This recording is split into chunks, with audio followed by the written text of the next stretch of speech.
শীত চলে যাওয়ার আগে কিন্তু এই জিনিসটা যদি না খেয়ে থাকেন তাহলে কিন্তু প্রত্যেকেই পস্তাবেন। সামান্য কিছু উপকরণ দিয়ে যে এত সুন্দর একদম মিষ্টি তৈরি করে নেওয়া যায়, মিষ্টি বা পিঠা যাই বলুন, যদি তৈরি করে নেওয়া যায় তাহলে কিন্তু কোনো কথাই হয় না। আর এটা কিন্তু মুখে দিতেই মিলিয়ে যায় আর খেতে কিন্তু অসাধারণ স্বাদ হয়।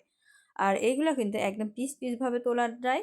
তো দেখতেই পাচ্ছেন কত সুন্দর হয়েছে, একদম মুখে দিতেই মিলিয়ে যাবে আর খেতেও কিন্তু দুর্দান্ত এরকম একটা জিনিস। তো চলুন এই রেসিপিটা কীভাবে তৈরি করেছি সেটাই আপনাদের সঙ্গে শেয়ার করি। আসসালামু আলাইকুম বন্ধুরা, কেমন আছেন সবাই? আশা করি সবাই ভালো আছেন, সুস্থ আছেন। আলহামদুলিল্লাহ আমরাও খুব ভালো আছি, সুস্থ আছি। সোনালী রান্নাঘর অ্যান্ড ব্লগ চ্যানেলে আপনাদের প্রত্যেকে স্বাগত জানাই।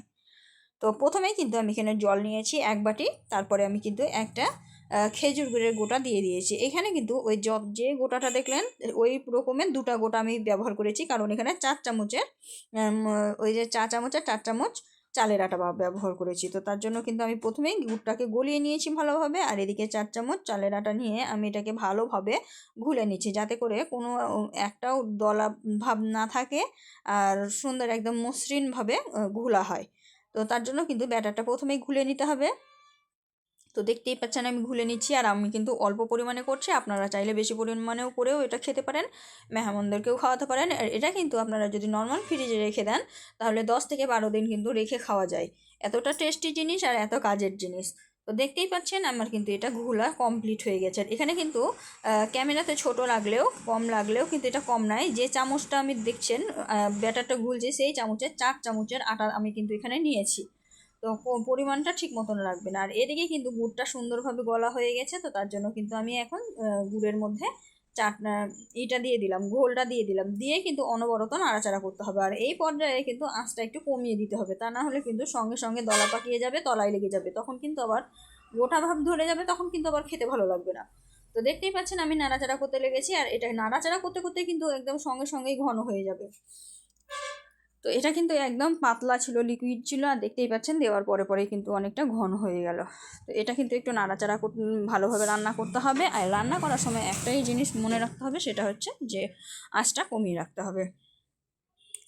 তো দেখতেই পাচ্ছেন আমি ভালোভাবে নাড়াচাড়া করে দিচ্ছি, কিন্তু অনবরত নাড়াচাড়া করতে হবে, যেহেতু এটা তৈরি হতে খুব বেশি সময় নেয় না, তাই যতটুকু রান্না করার সময় ততটুকু কিন্তু অনবরত নাড়াচাড়া করে রান্নাটা করে নিতে হবে।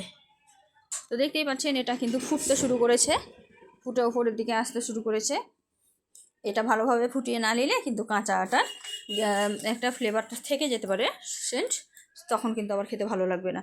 তার জন্য এটা ভালোভাবে ফুটিয়ে নেবেন। তো এই তো আমি ভালোভাবে ফুটিয়ে নাড়াচাড়া করে নিচ্ছি, আর এটা আস্তে আস্তে একদম গাঢ় হয়ে যাবে। তো এটা কিন্তু বেশি কাজ নেই, এটা শুধু নাড়াচাড়া করে নেওয়াই কাজ। আর দেখতেই পাচ্ছেন কালারটাও কত সুন্দর হয়েছে। যেহেতু এটা খেজুর গুড় দিয়ে তৈরি করছি, তার জন্য আপনারা চাইলে কিন্তু চিনি দিয়েও তৈরি করতে পারেন। আবার চিনিটাকে ক্যারামেল তৈরি করে যদি করেন তাহলেও কিন্তু এত সুন্দর কালার আসবে। তা আমি কিন্তু চিনির ক্যারামেল তৈরি করিনি, কিছুই করিনি, একদম প্লেনভাবে দেখিয়েছি, তাতেই কিন্তু অনেক সুন্দর হয়েছে। তো তোমরাও কিন্তু খুব অল্প উপকরণে অল্প সময়ে এইভাবে তৈরি করে নিতে পারো।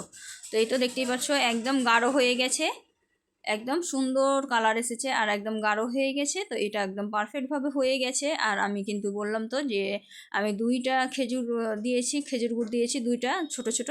তো 2 টুকরা, তো প্রথমে 1 টুকরা দিয়েছিলাম, পরে 1 টুকরা দিয়েছি, তো ওটা অফ ক্যামেরায় দিয়েছি, দেখানো হয়নি। তো এই তো মানে খেজুর গুড়টা যতক্ষণ গরম হয়ে গলে না যায় ততক্ষণ কিন্তু নাড়াচাড়া করে মিক্সড করে নিচ্ছি। আর এটা কিন্তু সুন্দর একটা কালার এসেছে, দেখতেই পাচ্ছেন একদম কেকের চকলেটি কালার চলে এসেছে। যেহেতু এটা অনেকটা ঠিক হয়ে গেছে, আমি আপনাদেরকে থিকনেসটা দেখানোর জন্য উপর থেকে তুলে তুলে আমি দেখাচ্ছি। দেখুন এইরকম থিকনেস আসবে, এটা কিন্তু এই থিকনেসেই নামিয়ে নিতে হবে। এটা সুন্দর একদম কেকের মতন হয়ে উঠবে। তো থিকনেস যেহেতু আমার পারফেক্ট হয়ে গেছে, আমি এখন এটা গ্যাসটাকে বন্ধ করে দেব, বন্ধ করে আমি এটাকে নামিয়ে নেব।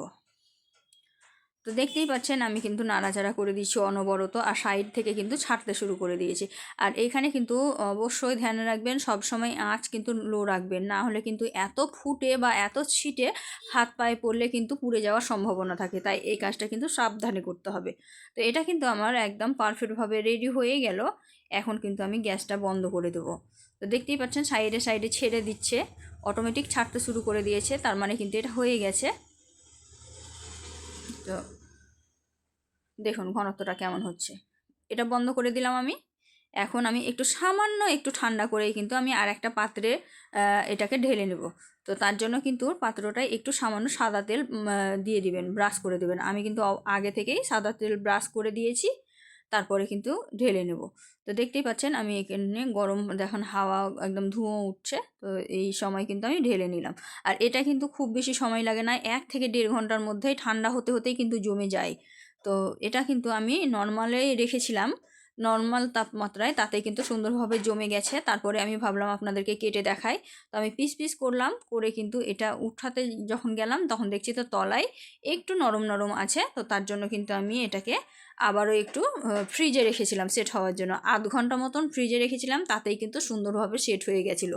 তো তারপরে কিন্তু আমি সবগুলোকে একটা বাটির মধ্যে তুলে নিয়েছিলাম। তো যেহেতু আমি প্রথমে ফ্রিজে রাখিনি, নর্মালেই রেখেছিলাম, আপনারা যদি সারা রাত রেখে দেন তাহলে কিন্তু আপনাদের সুন্দরভাবে উঠে যাবে।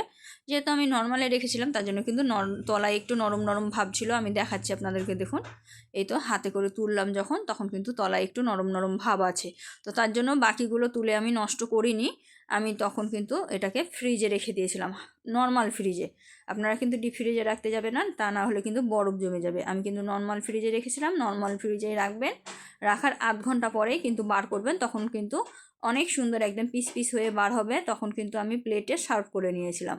দেখুন ফ্রিজে রাখার পর কালারটা আরও সুন্দর হয়ে গেছে, ঠান্ডা হয়ে গেছে। আর একদম সামনে রোজা আসছে, কিন্তু রোজাতে কিন্তু এরকম যদি 1 পিস খান রোজা রেখে, কিন্তু খেতে কিন্তু খুব সুন্দর লাগবে, দুর্দান্ত লাগবে। এই তো দেখতেই পাচ্ছেন একদম সুন্দর একটা ডেজার্ট তৈরি হয়ে গেল।